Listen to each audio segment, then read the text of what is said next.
మరి ఆ స్టేజ్లో నుంచి కింద పడిన పిల్లలు మరి బతకడం అంటే అది చాలా impossible.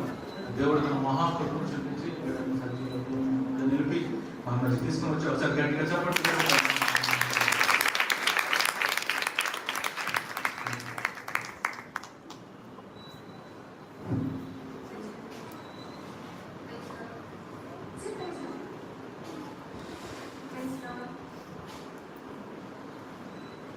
Praise God to everyone. First of all, thank you so much for coming, Rishita. ఎందుకంటే సెకండ్ ఫ్లోర్ నుంచి 21st July 5:30కి తను కిందకి ఆడుకొని వస్తాను మమ్మీ అని చెప్పి వెళ్ళింది. కిందకి వెళ్తున్నా సరే మమ్మీ నేను జాగ్రత్తగా వెళ్తాను అని చెప్పి వెళ్తుంది. సో నేను 17th మా ఓన్ బ్రదర్ చనిపోవడం వల్ల నేను కొంచెం గ్రీఫ్లో ఉన్నాను. సో ఆడుకొని వస్తుందిలే అని చెప్పి లోపల ఈయన ఊరు వెళ్తున్నారని చెప్పి అన్నదాని కోసం అని చెప్పి మేము లోపల ఉండిపోయాం. సో అయితే ఈ లోపు కిందకి వెళ్ళింది. కింద నుంచి ఎవరో వచ్చి మైరా కింద పడింది అని చెప్పారు. మైరా కింద పడితే మైరా వస్తుంది కదా, వీళ్ళందరూ ఎక్కువ వచ్చి చెప్తున్నారు అనుకున్నాను. బట్ కిందకి వెళ్ళి చూసేసరికి నాకు అసలు ధైర్యం చాలలేదు ఫస్ట్ కిందకి చూడటానికి.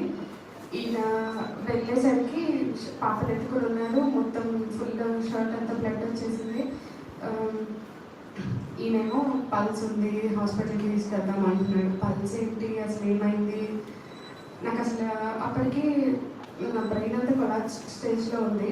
బట్ తర్వాత సరే హాస్పిటల్కి తీసుకెళ్ళామని we went to KIMS hospital. అక్కడికి వెళ్ళిన తర్వాత నేను పాపను చూడడానికి నాకు టైం కూడా ఇవ్వలేదు. బట్ నేను ఒక్కసారి పాపను చూస్తానండి, నేను చూడాలి పాపని అని తన రైట్ హ్యాండ్ పట్టుకుని మమ్మీ నేను ఇక్కడే ఉన్నాను, ధైర్యంగా ఉన్నాను అన్నాను. బట్ అది వినిందో లేదో కూడా నాకు తెలియదు. ఈ లోపే ఇంజనీర్ చేయాలి, ఆపరేషన్ చేయాలి, సిటీ స్కాన్ తీయాలి అన్నారు. ఫస్ట్ సిటీ స్కాన్ తీశారు. ఆ తర్వాత నాకే అర్థమైపోయింది. బట్ ఈ 3 bones ఫ్రాక్చర్ అయ్యాయి. లైక్ ఇక్కడ parietal, frontal and temporal 3 comminuted fractures ఉన్నాయి అని చెప్పారు. అది కూడా న్యూరో సర్జన్ ఒపీనియన్ తీసుకోవాలి.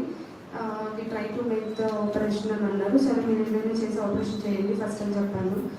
ఆపరేషన్ చేసిన తర్వాత సర్జన్ బయటికి వచ్చి మాతో చెప్పింది ఏంటంటే నేను ఏం చేయలేదు, లోపల ఉన్న క్లాట్స్ ఏవైతే ఉన్నాయో అవి రిమూవ్ చేశాను.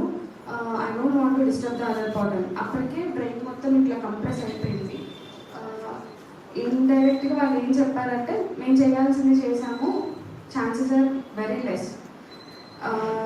ఒకవేళ ఫస్ట్ అలా అది డే 1 సర్జరీ అయిన డే 1 వాళ్ళు అలా చెప్పారు. సర్జరీ అయిన 24 hours వరకు మేము ఏం చెప్పలేము అని చెప్పారు. సర్జరీ అయిపోయిన 24 hours వరకు అగైన్ ఒక సిటీ స్కాన్ తీయాలి అన్నారు. అగైన్ సిటీ స్కాన్ తీసిన తర్వాత దానిలో ఏం ఫ్రెష్ లేకపోతే it's a good sign. Okay 24 hours తర్వాత మళ్ళీ సిటీ తీశారు, no haemorrhages nothing. But we have to still wait for 48 hours. ఎందుకంటే ఎంఆర్ఐ తీయాలి, చిన్న చిన్న యాక్సిడెంటల్ ఇంజురీ ఏమైనా ఉంటే దాంట్లో కనిపిస్తుంది అని. అండ్ అగైన్ 48 hours తర్వాత ఎంఆర్ఐ తీశారు. ఎంఆర్ఐలో వాట్ ఎవర్ డ్యామేజ్ అయితే అది కనిపిస్తుంది, అది లేకుండా ఉంటుందని కాదు. ఆ తర్వాత వాళ్ళు చెప్పింది ఏంటంటే వెంటిలేటర్ తీయాలి. వెంటిలేటర్ తీసిన తర్వాత పాప కండిషన్ చూడాలి. సరే వెంటిలేటర్ తీశారు. అండ్ ఆ తర్వాత చిన్న అనస్థీషియా వీనౌట్ చేస్తున్నాము, సెడేషన్ చేస్తున్నాము. పాప ఎలా రియాక్ట్ అవుతుందో తెలియదు. పాప రియాక్ట్ అవుతుందా, మిమ్మల్ని గుర్తుపడుతుందా లేదా అనేది కూడా తెలియదు. అండ్ ఒకవేళ ఇప్పటి వరకు అయితే అన్ని పాజిటివ్ సైన్స్ ఉన్నాయి. ఒకవేళ తను బ్రతికి ఇంటికి వచ్చినా సరే షీఈస్ కంప్లీట్లీ ఒక వెజిటేటివ్ స్టేట్లో ఉంటుంది అని చెప్పారంటే స్పీచ్ రాదు, వాకింగ్ రాదు. ఇంకా లైక్ అంటే నేను ఫస్ట్ ప్రేయర్ చేసుకుంది నా బిడ్డను ఎలా ఇచ్చినా నేను చూసుకుంటాను అని చెప్పి ప్రేయర్ చేసుకున్నాను. బట్ తర్వాత తనకి అనస్థీషియా అంతా తీసి వాటికి వచ్చిన తర్వాత ఐ వాజ్ టోటల్లీ డిప్రెస్డ్. ప్రభా బిడ్డ తినలేదు, ఏమీ చేయలేదు, ఇలానే ఎంతకాలం నేను చూసుకోను ప్రభా అని చాలా ఏడ్చాను. వాటిలో తన బెడ్ దగ్గర పడుకుని ఆఫ్టర్నూన్ 2:30కి తను గల్ప్ చేయడం స్టార్ట్ చేసింది. సరే అని చెప్పి వాటర్ కొంచెం ఇచ్చాను, వాటర్ తీసుకోగలిగింది. అదే రోజు ఈవినింగ్ ప్రేయర్ చేసుకుంటున్నాను.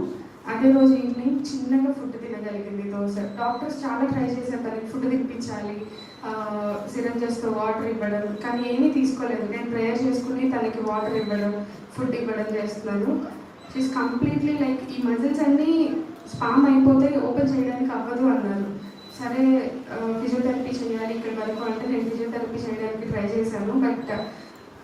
ఐబీ వర్క్ అవ్వలేదు. స్టిల్ ఒక చిన్న ప్రేయర్, కన్నీటి ప్రార్థన, ఒక తల్లి బిడ్డ కోసం చేస్తే ఎలా అయితే దేవుడు ఆలకిస్తాడో అలానే ఆలకించాడేమో అనిపించింది నాకు. తను కంప్లీట్గా తిని సెకండ్ డే, ఇంటికి వచ్చిన సెకండ్ డే నుంచి అమ్మ అనడం స్టార్ట్ చేసింది. అండ్ తర్వాత థర్డ్ డే, ఇంటికి వచ్చిన third day A to Z వరకు మొత్తం చెప్పింది, 1 to 10 వరకు మొత్తం చెప్పింది. తను ఇదే స్కూల్లో చదువుతుంది. తన friends names, teachers names, first of all నేను చెప్పింది రూట్ మ్యామ్ నేమ్ ఇక్కడ. సో మ్యామ్ అండ్ సార్ నన్ను ఎంత ఆదరించారంటే, లైక్ మాకు ఒక క్రీస్తు రక్తంలో ఒక కుటుంబం ఉంటే ఎలా అయితే కలిసి ఉంటామో అలా ఇద్దరు నాకు మ్యామ్ అని సార్ వచ్చినప్పుడు మమ్మీ డాడీ వచ్చిన ఫీలింగ్ వచ్చింది. ఎందుకంటే మమ్మీ డాడీ అక్కడ వాళ్ళ గ్రీఫ్లో ఉన్నారు. సో లైక్ ఎలా ఉండేదంటే అత్తమ్మ మామయ్య వాళ్ళు అసలు కొలాప్స్ అయ్యారు బేబీని చూసి. సో నేను ఆయన ఉండిపోయాము, తమ్ముడు వాళ్ళు ఉన్నారు. బట్ మా అమ్మ సార్ వచ్చినప్పుడు నిజంగా నాకు ఒక పేరెంట్స్ వచ్చారేమో నా దగ్గరికి అన్న ఫీలింగ్ వచ్చింది. Thank you so much ma'am. And church అందరికీ చాలా పెద్ద కృతజ్ఞతలు అండి. ఎందుకంటే మీ అందరి ప్రేయర్స్ వల్లే మైరా బయటకు వచ్చింది. అండ్ తను నడిచి ఇక్కడ స్టేజ్ మీదకి తీసుకురావడం అనేది చాలా గ్రేట్ఫుల్ అసలు. ఎందుకంటే మనుషులకు అసాధ్యమైనది ఏదైనా సరే దేవునికి సాధ్యం.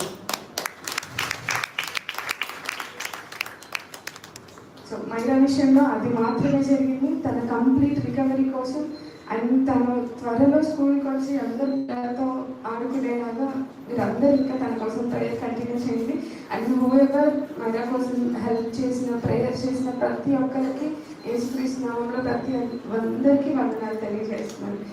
ఈ పెద్ద సాక్ష్యాన్ని దేవుడు దీవించింది కనుక.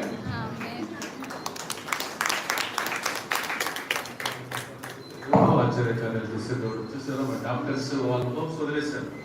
మరి డాక్టర్స్ కూడా ఏం చేయలేము, వారు చేయగలిగితే వారు చేశారు, కానీ బిడ్డ ప్రాణాన్ని బతికించలేకపోయారు. కానీ దేవుడు, మన దేవుడు సజీవుడైనటువంటి దేవుడిని ఇంకా ఇప్పటికీ ఆయన తన కార్యాలు స్పష్టంగా మన మధ్యలో జరిగిస్తూ ఉన్నాడు. మరి ఇష్టాలను బట్టి దేవుడితో బృందాన్ని చెల్లుతాం. మరి దేవుడు చేస్తున్నటువంటి గొప్ప కార్యాలు రానున్న దినాల్లో మరి బిడ్డను బలంగా వారి సేవలు వాడుకోవాలని, బలమైన ప్రార్థన చేయాలని మన కుటుంబాన్ని ప్రభుత్వం ధైర్యపరిచినట్టుగా అందరూ కూడా ప్రార్థించారు.